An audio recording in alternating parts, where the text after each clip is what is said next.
normale con una persona, ma io non lo so. Der bliver talt mange forskellige sprog i Klitmøller disse dage. Why do you laugh every time you say something? De unge her deltager i World Cup i windsurfing for juniorer, men lige nu sidder de altså her på land. For us, this is zero wind.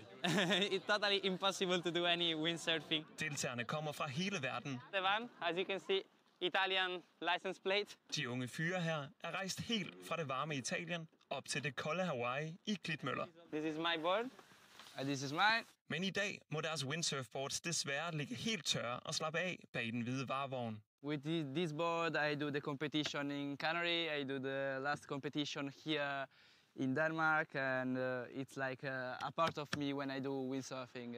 Indtil nu har vejrudsigterne ikke været på stævneorganisator Mads Bjørnås side.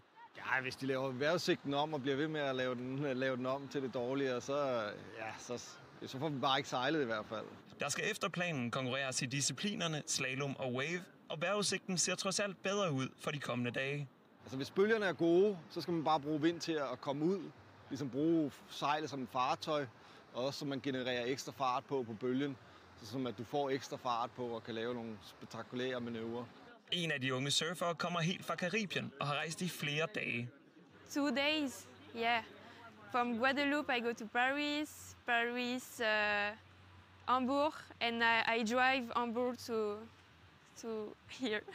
De første 2 dage ud af 10 har nu været uden konkurrence.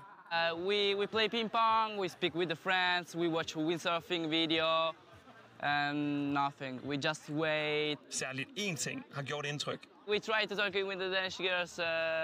Og det smitter også af, når Klitmøller skal vurderes på en skala fra 1 til 10. Today 5. Maybe 6 for the girls. Perfekt.